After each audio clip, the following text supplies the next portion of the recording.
대입병 말기입니다.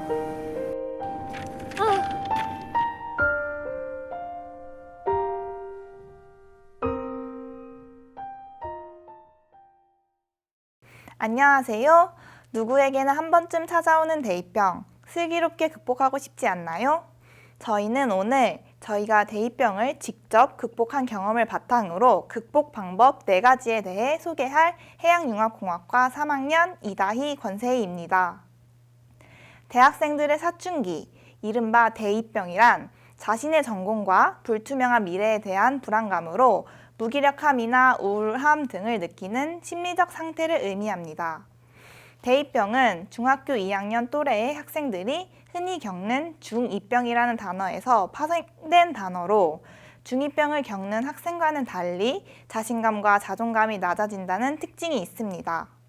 최근 잡코리아가 실시한 설문조사에서 대학생 5명 중 3명이 나도 대입병을 앓고 있다 고 답했을 만큼 대입병은 많은 학생들이 겪고 있는 현상 중 하나입니다. 작년 이맘때쯤 저희에게도 대입병이 찾아왔고 저희만의 노력을 하며 극복하였습니다. 지금부터 저희가 극복할 수 있었던 방법 4가지에 대해 설명해 드리도록 하겠습니다. 첫 번째, 전공 공부에서 벗어나 다양한 사람들 만나기입니다. 저는 전공에 대한 회의감이 왔을 때 우연히 중앙동아리에 들어가 다양한 사람들을 만났습니다. 이때 여러 학과, 여러 학번의 사람들을 만나며 각자의 학교 생활 이야기를 들은 적이 있습니다. 한 예로 기계공학과 1호 학번 선배와 이야기를 하던 중 창업 동아리를 만들어 창업 아이템을 발매하였고 그것의 성공 스토리를 듣게 되었습니다. 공대생들은 전공을 살려 진학 또는 취업을 하는 길만 있는 줄 알았습니다. 하지만 도전을 두려워하지 않고 다양한 경험을 한 그 선배의 이야기는 신선한 자극이 되었고 그 선배 이외의 여러 사람들의 이야기를 들으며 긍정적인 자극을 받을 수 있었습니다. 두 번째, 다양한 경험 해보기입니다. 무기력함과 우울감에 빠졌을 때는 내 자신을 환기해줄 무언가가 필요하다고 생각합니다. 저는 그것이 대외 활동에 참여하는 것이었습니다. 대외 활동을 통해 내재된 열정을 끌어올리는 계기가 되었고 침체되었던 의욕을 되찾을 수 있었습니다. 또한 이러한 대회에서 적극적으로 참여하고 좋은 결과까지 얻게 되어 자신감을 얻고 다음 학기를 활기차게 시작할 수 있었습니다.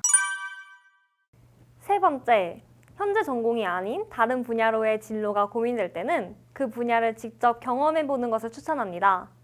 저는 앞서 말씀드린 교내 활동을 계기로 영상 디자인 전공에 관심이 생겼고 현재 전공을 살려 진로를 선택해야 할지 새로 관심이 생긴 분야로 취직을 해야 할지 고민을 하고 있었습니다.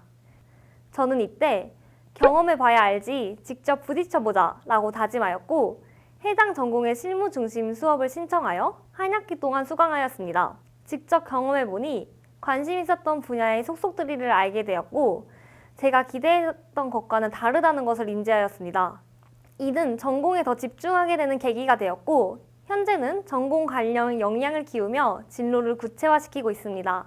백문이 불여일견이라는 말이 있듯이 한 분야에 대한 나의 적합성을 상상으로만 판단하는 것이 아니라 직접 경험해서 느끼는 것이 진로 고민에 대한 확신을 줄 수 있는 최고의 방법이라고 생각합니다. 네 번째, 교수님을 비롯한 전문 상담사님들과 상담하기입니다. 학교에 오래 재직하신 교수님, 상담사님들은 대입병을 겪고 있는 학생들을 많이 만나보셨을 것입니다. 또한 성공적으로 대입병을 극복한 사례를 많이 알고 있기 때문에 현재 자신의 상태를 정확히 진단하고 지혜롭게 극복할 수 있는 해결책들을 제시해 주실 것입니다. 특히 우리 학교에는 진로 상담부터 취업에 대한 전반적인 내용을 제공해주는 커리어 개발센터, 그리고 상담과 검사, 진로, 자신감, 인간관계 프로그램을 제공하여 학우들의 고민 해결을 돕는 한양 행복 드림 상담센터가 있습니다. 교내 기관들의 지원을 받고 고민을 털어버리는 것은 어떨까요? 이상 저희의 발표를 마치겠습니다. 오히려 좋아이다. 진로를 한 분야로 정착하지 못하고 방황하던 대입병을 겪었지만 그로 인해 다양한 활동을 할 수 있었기에 오히려 좋은 시간이었습니다. 언제나 긍정적인 마인드로 시련이 있어도 오히려 좋아 라는 말로 넘어가는 것은 어떨까요? 성숙해지는 시기이다. 무기력함에 빠졌던 시기에 헤쳐나가려고 노력했던 시절은 돌이켜 생각해보면 저를 더 단단히 해주었고 지금의 멋진 저로 성장하도록 도와주었습니다.